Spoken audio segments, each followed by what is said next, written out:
Woo. Oh, y'all look good.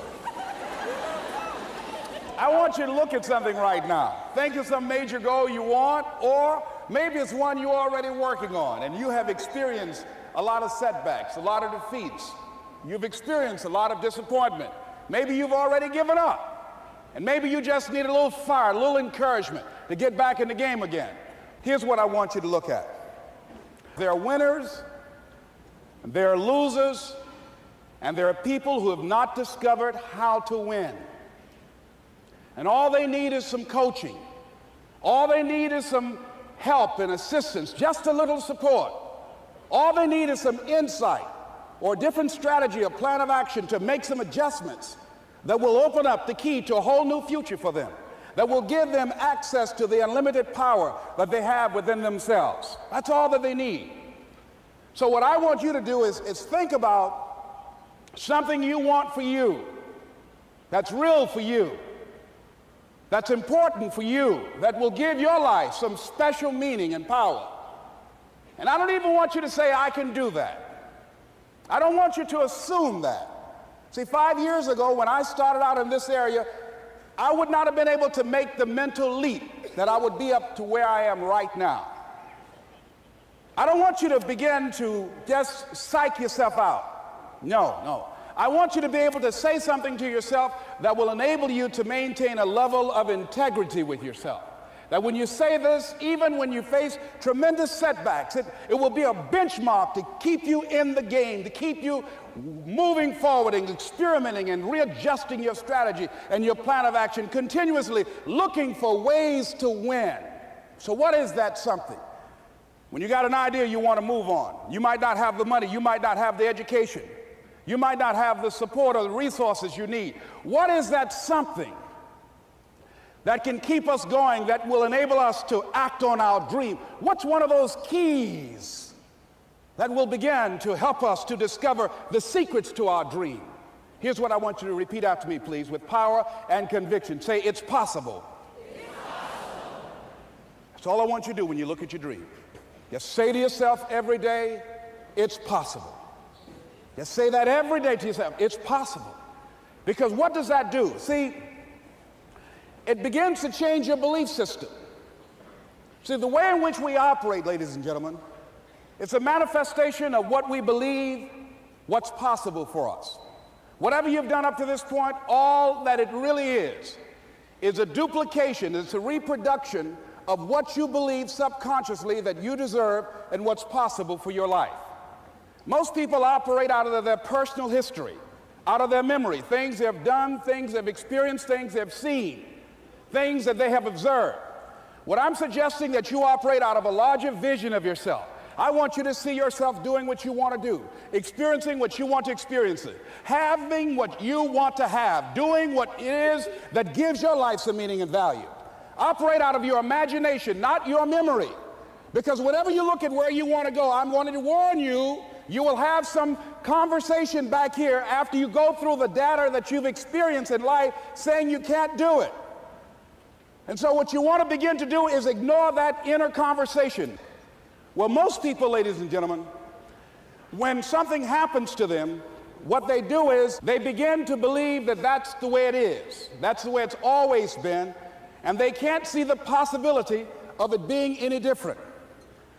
Example, before April 1954, the common belief, the universal belief, because it had been tried again and again and again, and people had failed, the belief was that man was not physically capable of breaking the 4-minute barrier, that he could not run a mile in less than 4 minutes. That was the belief on the planet. It had never been done. But here's what happened, ladies and gentlemen.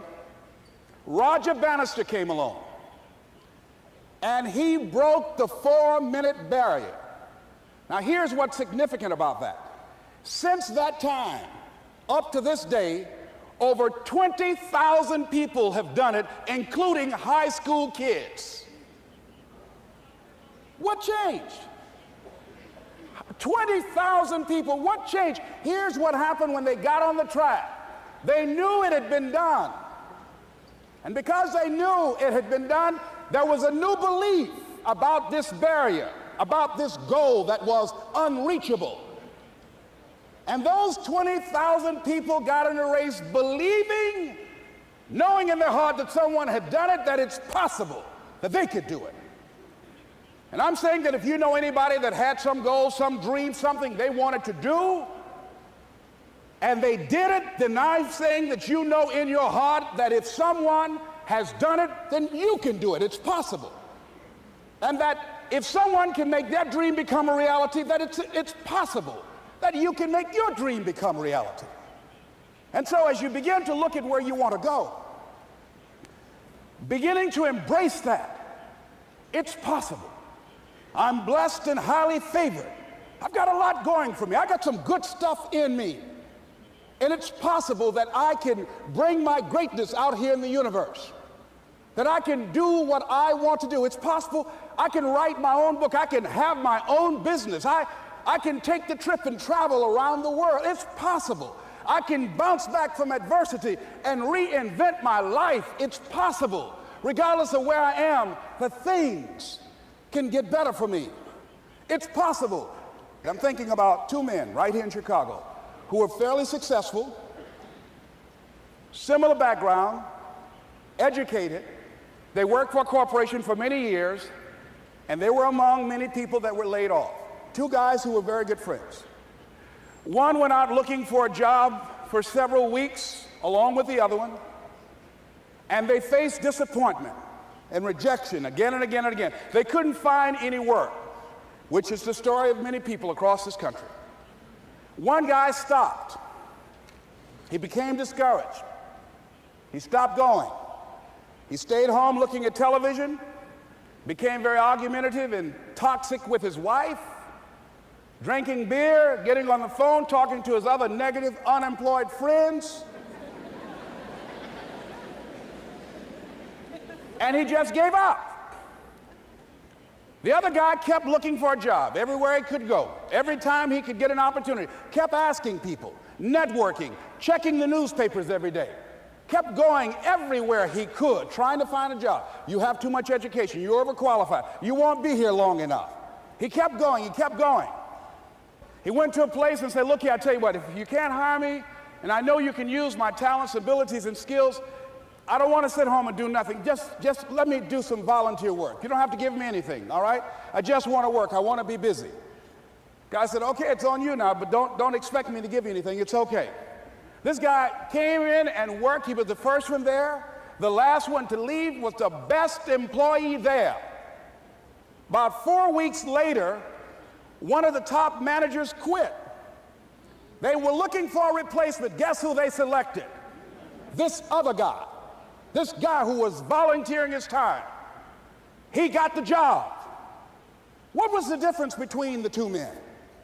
Eyesight and mindsight. Eyesight is judging on what you see, judging according to appearances. But mindsight is how you interpret what you see. One guy said, it's not possible, it's over, I'm finished. I can't do it. I can't make it. He surrendered. I've faced rejection again and again. I'm not going anymore. There are no jobs out there.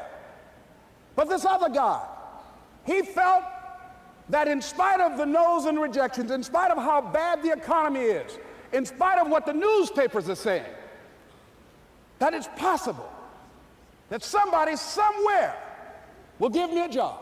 He just kept going, thinking it was possible. And guess what, ladies and gentlemen? That's what we have to do with our dreams. Because things happen to you in life that you can never, ever anticipate. And many times when those things happen, you want to give up.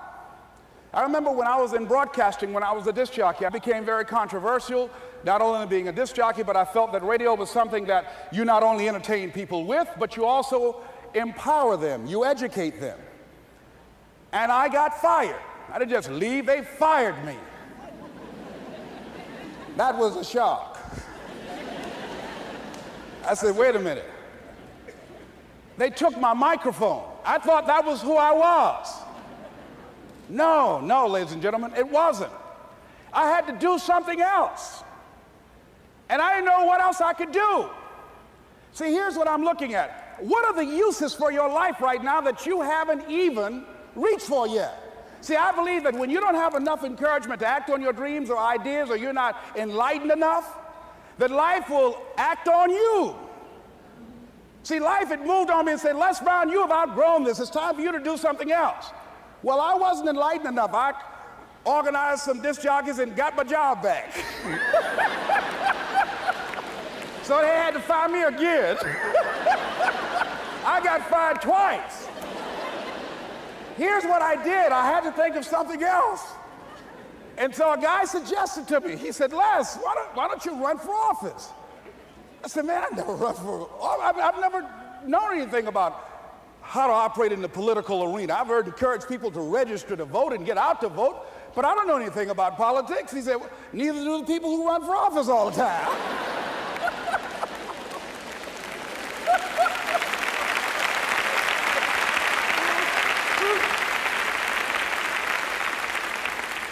So I ran. Now here's what I'm suggesting. I ran. You got to do what you can where you are with what you have. I didn't have any money. I didn't know anything about the political process. I didn't even have any support. But here's what the guy told me. It's possible you could win. That's all I had. I was running against an endorsed candidate. He was an incumbent. He had the newspaper support, all of the leadership in the community, and I was challenging this guy. So I had a saying when I was on radio, stand up for what you believe in because you can fall for anything. And I would go door to door. I have my kids on one side of the street. I would be on the other, and I'd knock on doors. Hello, my name is Les Brown. Tell everybody I'm still standing. They get on the phone. Child, Les Brown was to my house today. You know the boy on the radio with the big mouth? Yeah, they fired him, honey. Say he's still standing. See, I'm saying just keep moving. Don't start feeling sorry for yourself. Don't spend time blaming and talking about what happened to you. See, whatever you talk about, that's what you multiply and expand in your life experience. So don't talk about stuff unless you want it to keep on happening to you, all right? So I got in that kind of action.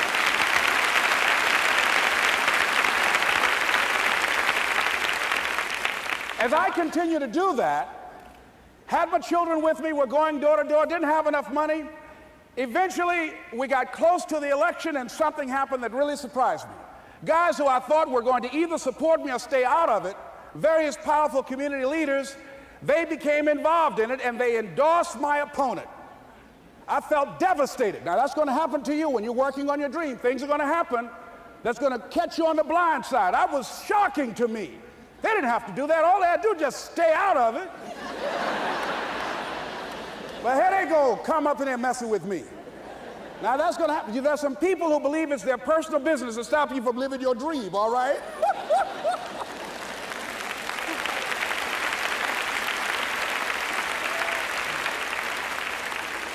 But I didn't deal with that. You want to make your dream come true, you got to stay focused. Some people rather get even than get ahead. Stay focused on where you want to go.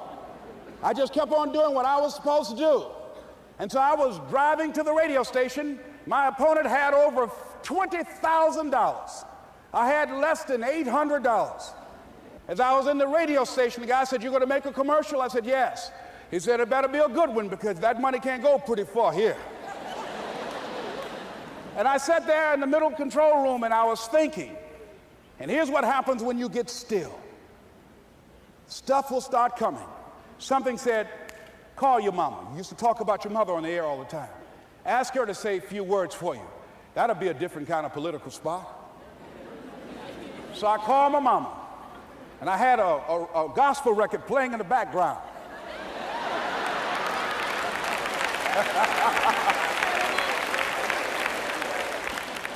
And then I had my mother say, "Hello, this is Mrs. Mamie Brown. When I raised my sons, I raised them to be good children. When they got out of hand, I beat their behind and made them go right. Please vote for my son. He's a good boy."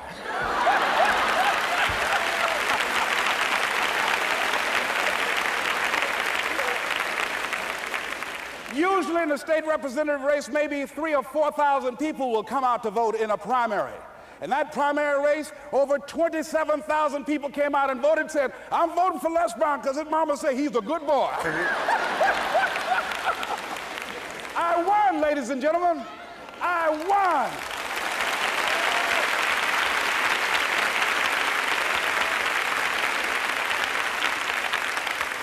So you've got to be willing to stay focused, to be creative, to be relentless, because things are going to happen to you when you're working on your dream, when you get on track. I remember when I first got involved in speaking, one of the main things that speakers like to do is speak to a certain association that they have over 10,000 of their sales reps that come to this convention.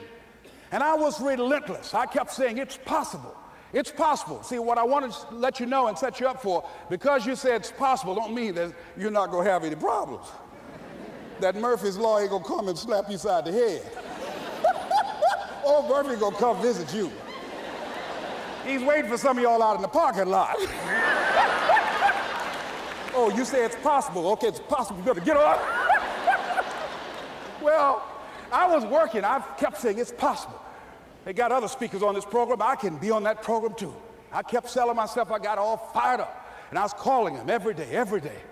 And the lady finally said, Mr. Brown, I tell you what, we want you to come in and talk to our sales executives. You got the kind of fire and guts that they want, that will motivate them. And let me tell you something else. We want you to bring your motivational tapes. You're going to need at least $50,000 worth of tapes. I said, is that right? Yes, because they want to keep that drive alive.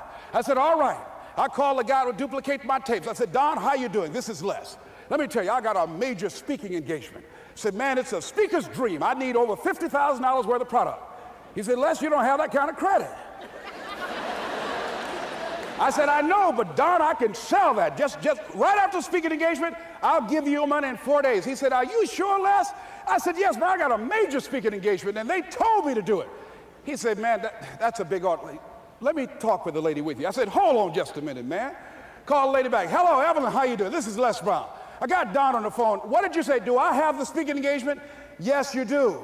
And what else you suggest? Les, our people, they buy a lot of tapes. Your tapes are very popular among them. I'm saying bring at least $50,000 worth of tapes, Les. You'll sell everything you got and more. I said, did you hear that, Don? He said, yes. I said, now, if anybody else has to make a decision, are you the final person? She said, I'm the final person. I will send you the contract. I want you. I said, you hear that, Don? He said, yes. I said, oh, ye of little faith. I said, duplicate the tapes, man. Hung the phone up. Well, he duplicated the tapes. 1 week came by. I'm checking the mail every day. No contract. I said, come on, Murphy, don't start nothing, man. Come on. Come on, man, give me a break. Come on, you know, this ain't fair. Come on, man. Give your boy a break, come on. I talked to myself, you know. I didn't want to call him right now. 2 weeks passed by. Murphy said, don't you think you ought to call him? I said, okay. I called, I said, hello, this is Les Brown calling. How you doing, Les? I said, fine. I said, Evelyn hasn't sent my contract out yet. Any additional information you need? So, Les, you haven't heard? I said, no. I said, Evelyn died. I said, she died? I said, did she say anything about me?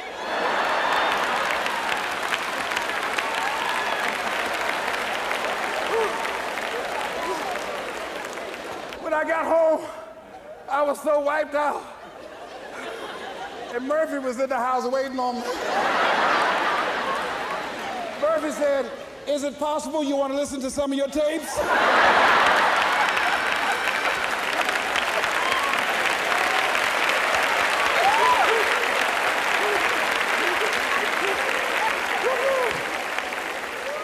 But ladies and gentlemen, here's what I had to do. I had to begin to focus on what was the solution. That this was not the only place that I'll be able to sell those products. And as I began to challenge myself and got some help and support and some other input, I eventually did. It took longer, but it was challenging. But I did it. Repeat after me, please. No matter how bad it is, or how bad it gets, I'm going to make it. I'm going to make it.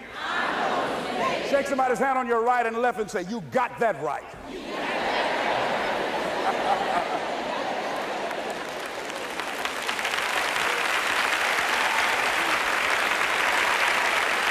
Repeat after me, please. It's possible. It's possible. I can have my dream. I can get what I want. I must be creative.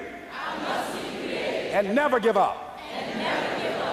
Now, let me share something else with you, ladies and gentlemen. When you know within yourself that there's something you want to do, and I believe that all of us were born with a purpose, that all of us have something that we are supposed to do, that all of us have some goodness within us, and that goodness gives us a responsibility to manifest our greatness. And when you know that, you can feel it in your guts, and you know that you're deliberately operating below your potential, you've gotten comfortable, you stop expanding, you stop stretching, you stop challenging yourself. Let me share something else with you. Not only is it possible for you to have your dream, but it's necessary. It's necessary that you have it, that you work on it, that you develop yourself, that you go for what is yours in the universe. I have a friend that at the beginning of the year I was in Los Angeles giving a speech, and I do a seminar teaching people how to become involved in the speaking business, and also one called Speaking with Power, teaching people how to begin to develop their communication skills. And this friend, I said, I want you to work with me. I called her up. She said, Les, are you sure I can do it? Sure you can. You have a PhD in communications. I don't have that. If I can do it, sure you can do it. In fact, I'm going to give you the support that you need. Here's what I realized, ladies and gentlemen. We only have enough energy to take us to a certain level, but it's necessary that we assemble ourselves with other people who share our vision, other people that can see it for us, to give ourselves a home court advantage.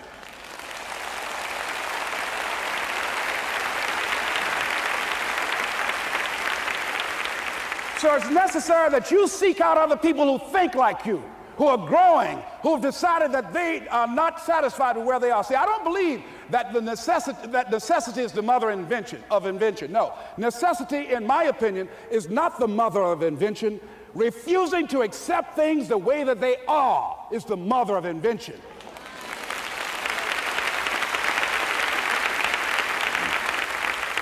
When you decide, I'm not going to settle for this, this is not going to be it for my life, I deserve more than this. See, that will start making you do some stuff. See, a lot of people go to work every day miserable, and all they do is just talk about how miserable they are. But they don't do anything about it. So I was telling her that I knew she hated her job with a passion. I said, you can do this. You got more going for you than I have going for me. And we've been going through this for years, ladies and gentlemen. She'd been to my seminar speaking for a living. She brought her husband, and that was one of the major problems that I realized that happened in her life. He couldn't see it for her. So you got to make sure that you have people in your life that can see it for you, that will encourage you. Non-affirming relationships can hurt you.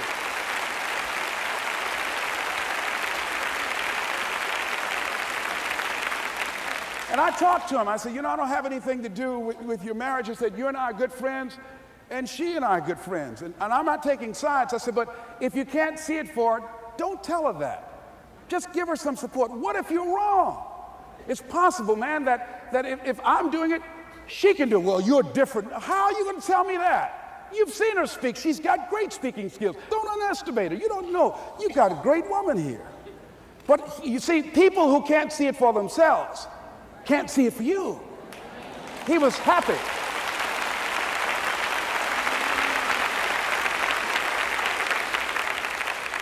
So I said, will you do it with me? I said, I'm going to give you the support you need. You can't do it by yourself. I will stand with you. She said, you will? I said, yes. I'm going to make you a part of my seminar. You'll do a part of it, and I'll do a part of it. Speaking with Power. She said, okay. 3 days later, ladies and gentlemen, I got an emergency call at my office. It was from her husband. He called and said, tell Les Brown that Marion is dead. I said, oh no. When I was flying there to go to the funeral, and I remember the last time that I saw her, and I had some of her papers that I had gotten inadvertently confused with mine, and I took them home. And I was searching through these papers to do one of her works. She was a prolific writer. And what got me, what was so sad that made me begin to cry, was that there were poems that she had started that were profound poems, great thoughts that she didn't complete. Plays that she had started that she didn't complete. See, that poem was given to her. I can't finish that for her, nor can you. That play, whatever the outcome that she had envisioned, that she had imagined, was given to her. Only her. And she's the channel that was going to come through. You are here, and you are the vessel, you are the outlet for the universe. That you've been selected. There's something for you to do. I believe all of us have some purpose for being here. And as I was going to the funeral, and I was reading a newspaper that said that millions of people are dying because of what they're eating, talking about their diet. And I'm sure that it was Marion talking to me, whispering, saying, Les, the next time you speak, say that even more are dying because of what's eating them.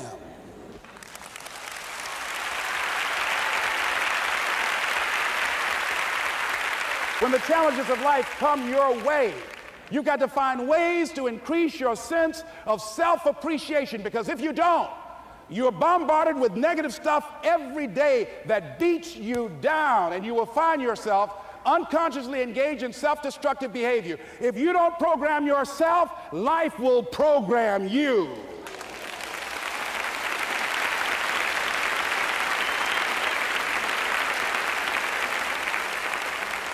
So you want to have an agenda for your life. It's necessary that you have some direction for your life. A friend at the National Speakers Convention gave us a presentation, and it really struck me. He was talking about when he was traveling across Europe, Warren Gresham, and he said at different points, soldiers would wake them up on their journey and ask them the question.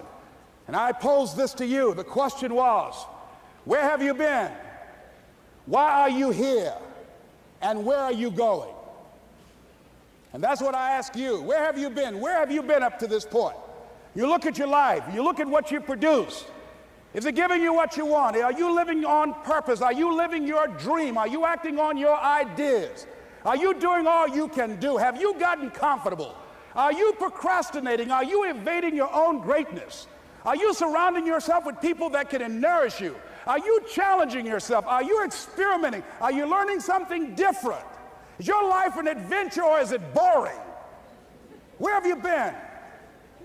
Why are you here? What brought you here? Investing the time, the money. What brought you here? And where are you going? What is it that you can get out of this session, out of this lecture? That when you leave here, rather than this just being a spectator event, that you got some idea, some dream, that you might have to go back and brush it off and look at it again and say, I've got to do this. This is my stuff. This is what I'm supposed to do. This is why I showed up. Where are you going with your life? What decisions are you making right now as you look into the future? Are you experimenting to find out what other talents and abilities that you have? See, we're in a time right now. The day is gone where you could just go to college and get out and get a job and work 30 or 40 years with job security and retire with a gold watch. The gold watch days are gone. Brand new day, party's over. So now you have got to be multi-talented and multi-skilled. You've got to use all your stuff. You don't know what else you can do. I didn't know I can do what I'm doing right now. It's necessary that you stretch and challenge yourself and say, let me see. I started out as a trainer. I'm a trainer. That's what I am. That's what my expertise was in. And then I decided, let me see, can I speak? And then I discovered, hey, I can do that. What if I hadn't tried to do that and just been satisfied with just being a trainer, with a limited vision of myself? And then after training, and then I said, well, maybe I can go into business for myself. And I started speaking, going into business for myself. Well, maybe I could train other speakers and teach them how to go into business for themselves. See, you want to have a backup plan. You want to have other strategies for yourself. In case this doesn't work out, you got something else going over here.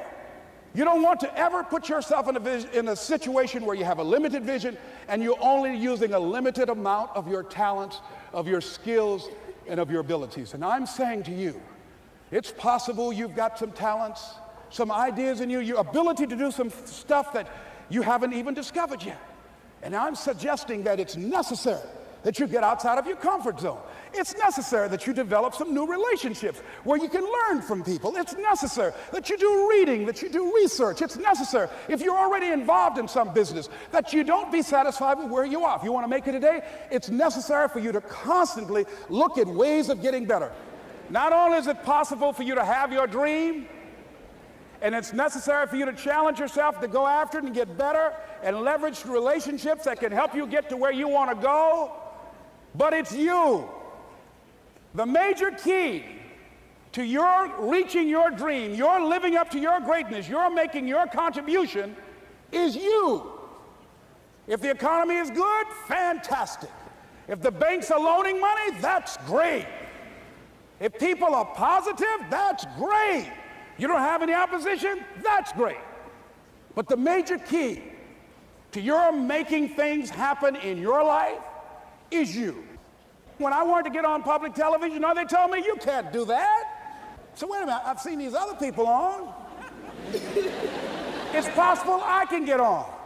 Leo Biscaya, John Bradshaw, it's possible. Wait a minute, excuse me, hold on, time out.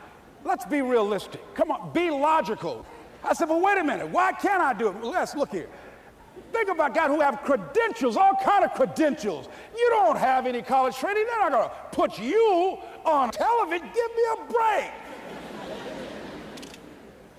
I said, thank you for that. God love you, and I'm trying. And went on about my business, you hear me? Let me tell you something. What people think about you and the possibilities for your dream is none of your business. That's their business.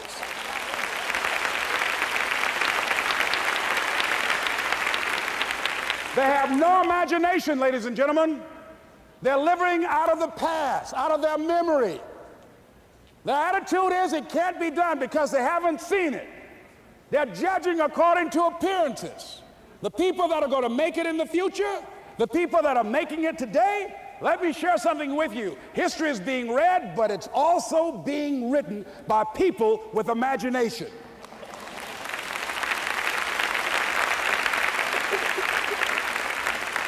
So I went to the next mode, necessary, to start talking to people and seeking and asking for what I wanted and leveraging relationships and trying to find out how do the people do it that went ahead of me? How do they do it? And then what is it I need to do? How is it I need to train myself, to develop myself? What's the resources that will be required in order to make it happen? And as I start seeking out and asking questions, I started running into people who said, I know someone who can help you do that. And they helped me get connected with those people. Remember, we have so much energy that can take us so far. It's necessary that you hook up with some other energy that can take you to the next level. I hooked up with them. They said, let's go. I said, away we go.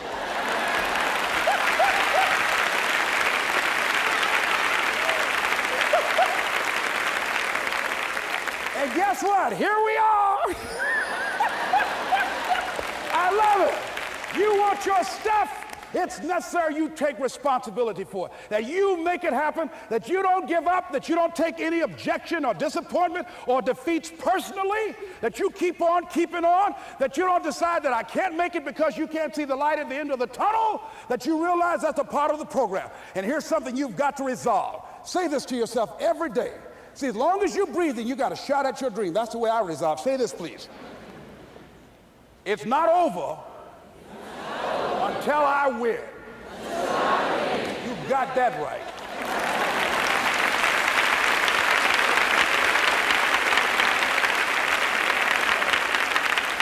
It's not over till I win. Not over till I get through. It's not over till I get over. Not over till I get what I want. Door can't open today, look out. I'm going to come back and take the hinges off. That's how you got to do that. You've got to have that kind of courage, that type of determination. If you want to make it happen, it's you. That you've got to take personal responsibility to make it happen.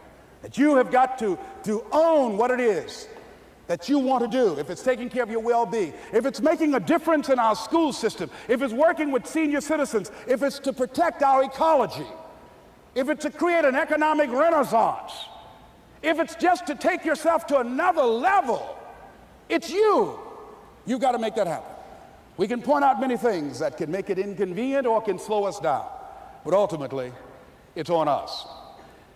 Next step is, not only is it possible and necessary, and it's you to live your dream, to make this greatness that you have within you become a reality, but what I've come to appreciate when you're working on changing your life, changing some bad habit, getting out of addictive situations or relationships, or working to build a dream or making a difference in our society, or learning something that's very challenging. Here's what I realize, ladies and gentlemen, and develop a great deal of respect for. It's hard. Easy is not an option. It's hard living. Life is hard. See, it's hard when you're 49 years old, been working on a job for 17 years, and they come in and tell you you're finished and give you 1 week severance pay. And you got to start all over again. It's hard when you're married and raising children and your children are crawling and your husband dies unexpectedly. It's hard handling just the tragedies of life. It's hard when you're working on something and you put everything you have in it and it doesn't work out. You lose your money and other people's money. It's hard. It was rough when I lost my job, and I could not find a job. It was humiliating and embarrassing, borrowing money, and then I couldn't pay the money back when I told them I would. That's rough. How people look at you, how they respond to you. It's very hard. It's humiliating. Here's what I discovered that happens to you in life, that you will go through things, and while you're going through them, you can't understand why it's happening to you. But after you go through it and you get back and you look at it and you say, oh, now I understand why I needed that lesson. Have it ever happened to you? Raise your hand. Has it ever happened to you that I couldn't understand it then, but after I got through it, then I saw that that was preparing me for bigger and better things.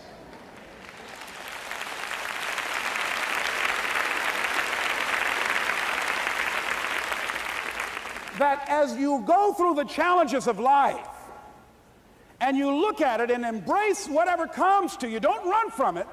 Step toward it. Don't try and duck it like most people do. See, most people want it easy. See, easy come, easy what? Easy go.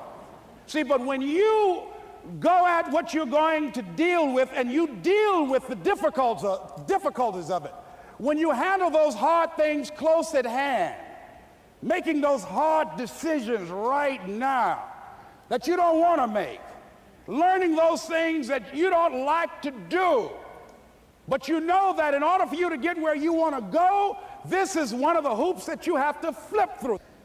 And I'm saying to you, whatever you got to do it, because if you don't, life is going to whoop you until you surrender and say, okay, all right, I cooperate, okay, I learned, okay. It had to wear me out a long time. So if it's hard, then do it hard. Now, how do you hang in there during the hard, difficult times? Les, you must have faith. You've got to believe in yourself. You've got to believe in your abilities. You've got to believe in your service, your company, your ideas, unquestionably. You've got to have faith, and that faith gives you patience. That it's not going to happen as quickly as you want it to happen.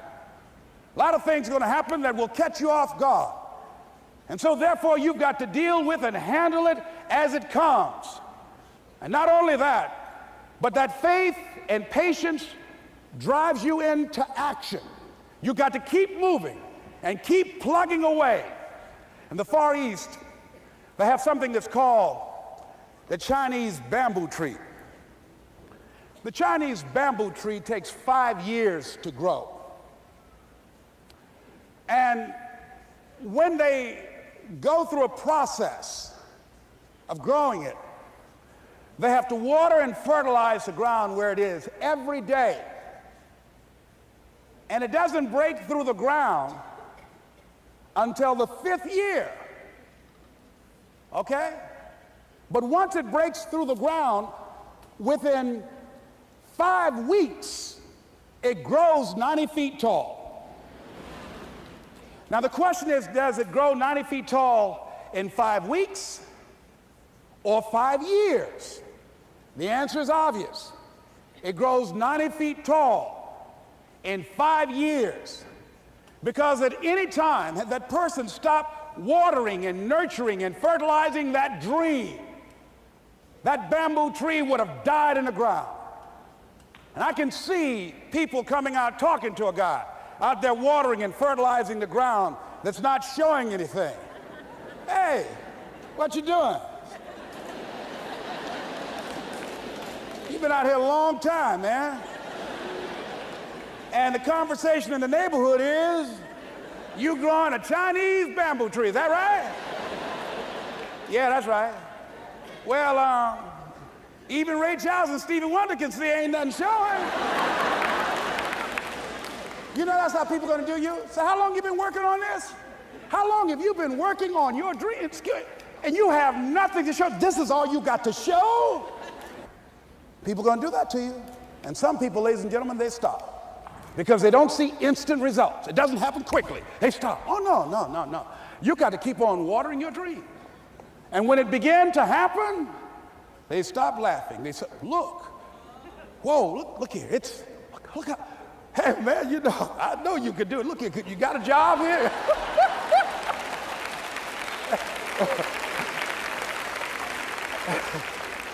See, during those hard times, we didn't know how you're going to make payroll. During those times when you failed and things didn't work out, they were nowhere to be found. But you know what I discovered? When you were working at your dream, somebody said the harder the battle, the sweeter the victory. Oh, it's sweet to you. It's good to you. Why? See, when it's hard and there's a struggle, see, what you become in the process is more important than the dream. That's far more important. The kind of person you become, the character that you build, the courage that you develop, the faith that you're manifesting. Oh, it's something that you get up in the morning, you look yourself in the mirror, you're a different kind of person. You walk with a different kind of spirit. And people know that you know what life is, that you have embraced life. You knew it was hard, but you did it hard.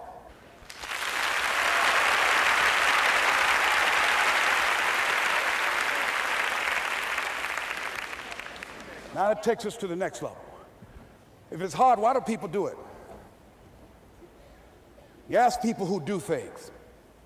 Why do they go it? People who climb mountains just for the sake of it. Nobody paying them to do it, just do it. Somebody said, I'm gonna run around the world. He said, well, why would somebody want to do that?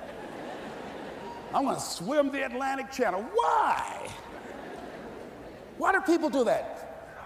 I wondered, why would a Nelson Mandela give up 26 years of his life? Why do people do that? Here's what I discovered in high school. High school, I decided I wanted to go out for football. Never forget this. And I discovered why people do things. You know why, ladies and gentlemen? Even though it's hard, it's worth it. It's worth it. See, one day we had Coach Alkin Hepburn had this plaque down there, and this wood on the floor, on the ground. He said, Brown, come over here. Had my suit on. I said, yes, sir. He said, I'm gonna have old Larry Littles down there, old big Larry. Yes, sir. Big, fat, sorry Larry. Yes, sir. Brown, I want you to get down bull neck. Yes, sir. He said, I want you running Larry. I want you to put your helmet right in his pit, right up in his chest, and knock him off that board. You hear me, Brown? You can do that. Yes, sir. Can you do that? Yes, sir. I said, hubba, hubba. I said, hubba, hubba. He said, Brown, I want you to knock him off. You're going to make the team. I know you can get him, all right? Look at him, how sorry he is. Knees knocking and everything. I said, yes, sir. Then he went down to Larry. Larry Littles, who played 12 years for the Miami Dolphins, all pro for 12 years. This is a bad, big dude.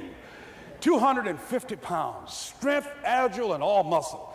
He said, Larry, he said, man, you know Brown down there.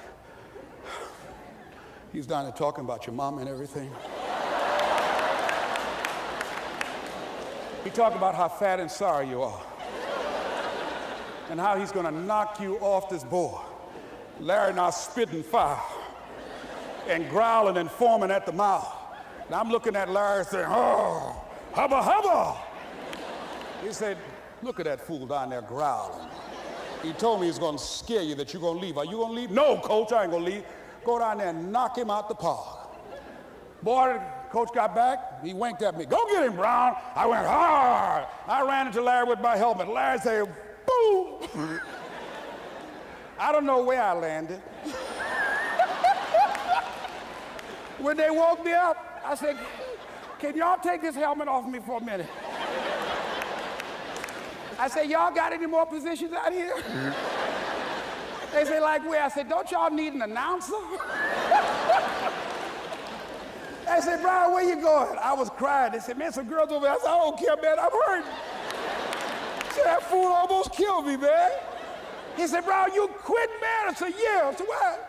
I said, it ain't worth it, man. No, it ain't worth it. Y'all go ahead. Y'all crazy. I'll be your announcer, man. I was calling the games. I was up there in the booth. Call good games, too, because the pain wasn't worth it to me. And I'm saying to you, you know why people do what they do? The people who go after their stuff, what makes it worth it? It's got to be your passion. You got to love it, ladies and gentlemen. You got to love it. It's got to be what you are supposed to do. You want to sing, and even though they want to invite you to Carnegie Hall, you're going to sing to anybody that listen to you, including singing to yourself. I used to talk to my plants when nobody else would listen to me. You got to write, even if no one published your book, write, because that was given to you to do. You do what it is you're supposed to. You're supposed to build something. You're supposed to create something. I don't know how to do it. Learn. Do whatever is required. Just go out there. It's possible you can get what you want. It's necessary. If you want it, you got to go into action. You got to be willing to experiment. You got to be willing to fail and to succeed. You got to be willing to form and to develop new relationships. It's you, it's on you. You got to make that happen. Nobody's going to bring it to you on a silver platter and say, here's your dream manifested. No, it's hard. Yes, it's hard. It's difficult. Yes, right. And it's worth it.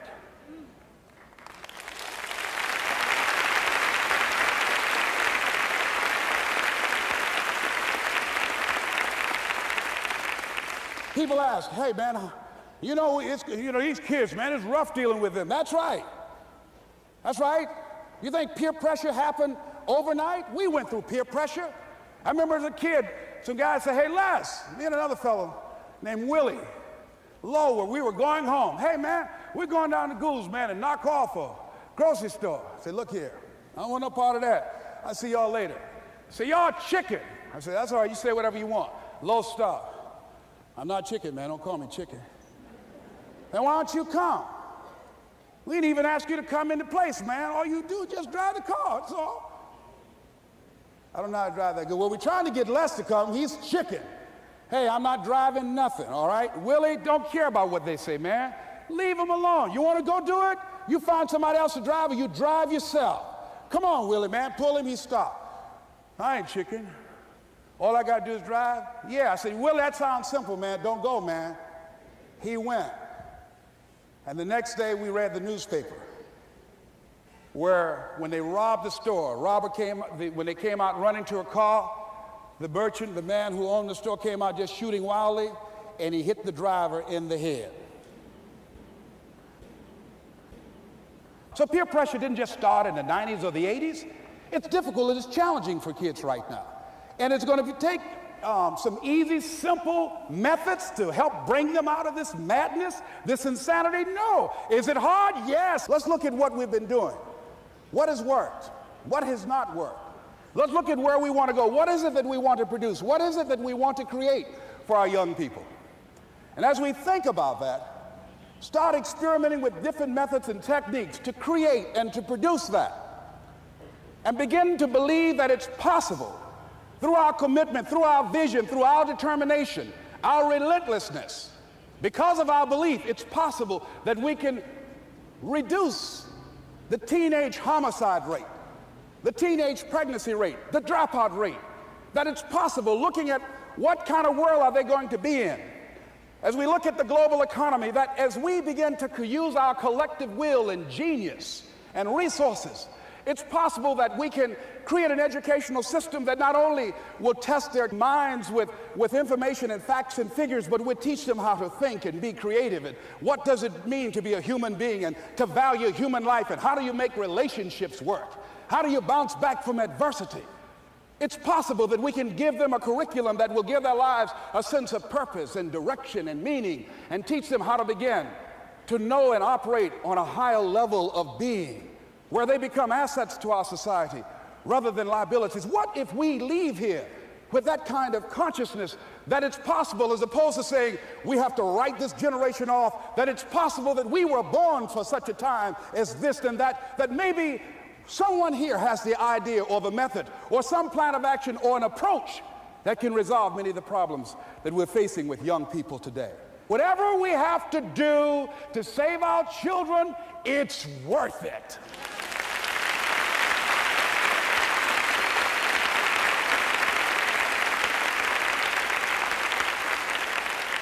And so that brings me to the final step, that it's necessary for us to begin to look at the future and know that it's possible that we can have our dream. Yes, it is. Other people have done it, then we can do it. We fail a lot of times. Well, a lot of other folks fail, and eventually they came back and they succeeded. So it's possible we can have what we want. And we know that we want to get it. It's necessary that we align ourselves with people that think like we do. It's necessary we get negative, do-nothing people out of our lives. It's necessary we never stop learning and growing and developing ourselves. It's necessary that we never give up. We know that it's you, it's me. It's being responsible for our stuff and deciding that we're going to keep on keeping on, and that we're going to find a way to win or find a way to make it happen. And we know it's hard. It's not going to be a picnic. Yes, it's hard, and we will do it hard. And once we do it hard and we go through it, we realize it was worth it. And once you discover it was worth it, it is done. It's done.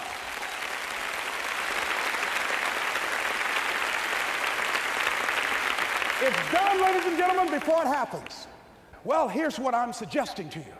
That when you're working, you have a wall to break through. Let's say a friend of mine who runs a marathon, and he says, when he's running the 26-mile marathon, he said, let's say that hypothetically, that 18th mile is the wall.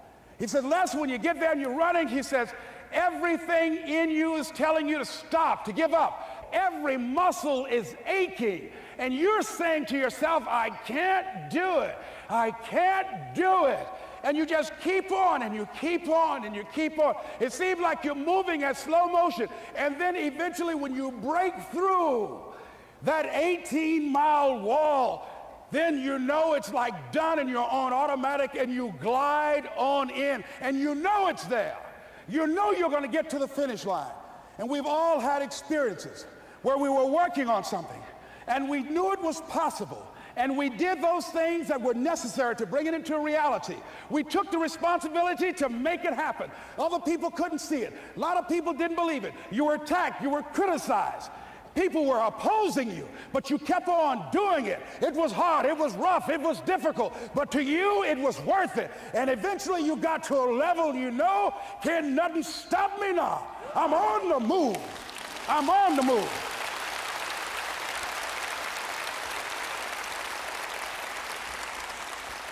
Finally, I'm thinking about a friend of mine who is no longer operating on this dimension. His name is Jack Boland.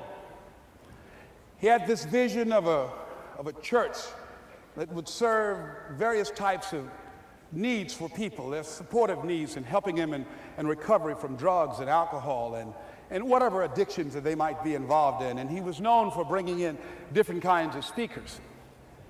And over a year ago, he was diagnosed as having cancer, and he announced to his congregation that he's going to be taking chemotherapy, and that it was a possibility that the cancer would go in remission, and he was optimistic about that.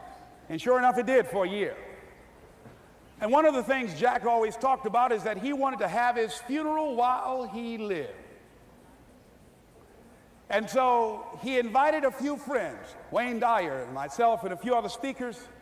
He didn't tell us why we were there, but once we gathered there, the church, they told us in the room that Jack is going to announce to the congregation, he's bringing his doctor up. The doctor is going to say that we felt we could keep it in remission. It's out of remission, and he doesn't have much time left. And whatever words you want to say to Jack that you would say if he had made his transition, speak those words now. Well, we were shocked and we were somewhat stunned until Jack got there.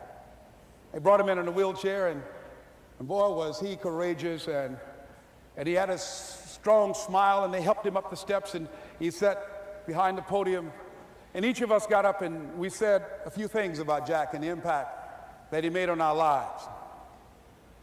And he said, the doctor, after announcing that Jack didn't have long, he says, "Doctor," he said, "I accept what you say, but it's possible that does not have to be the case. But if it is, I will enjoy life to the very last breath I take, even the chemotherapy.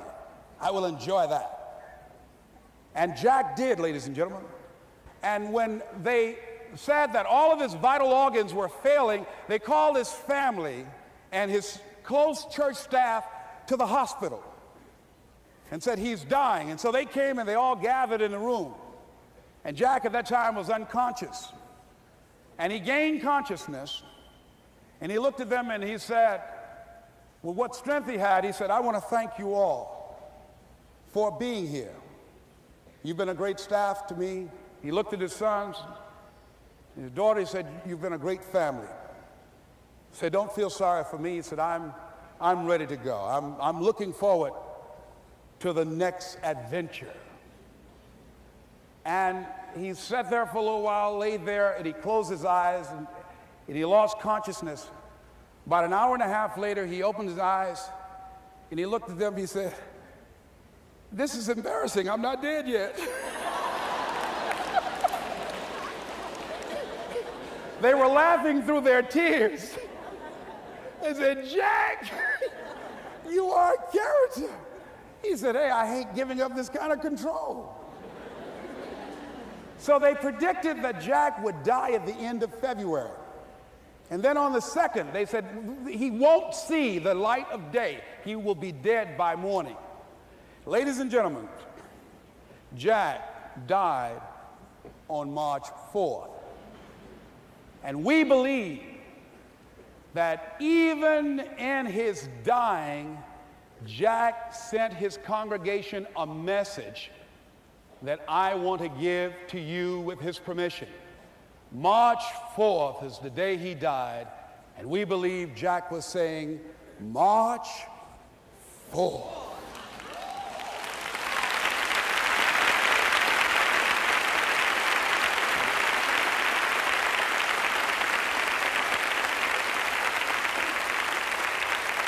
So I say, as you look into the future, while other people are giving up, feeling like victims, feeling powerless, becoming negative, turning on each other rather than to each other, feeling that they can't make it, be ye not conformed to this world, but be ye transformed by the renewing of your mind with the mindset of that it's possible that we can save this generation.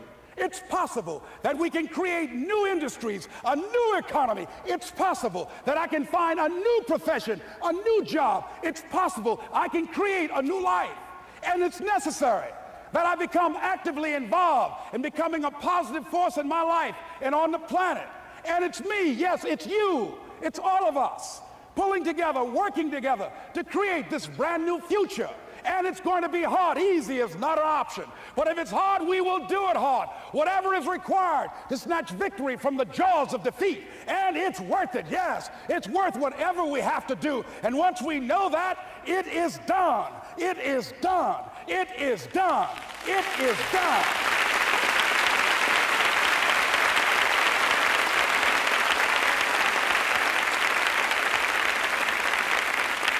So I say to you, whatever your dreams are, whatever you want to do, in the spirit of Jack, March 4th. This is Mrs. Mamie Brown's baby boy, Leslie Calvin Brown, saying, it's been a plumb pleasing pleasure as well as a privilege. Thank y'all here. Thank you.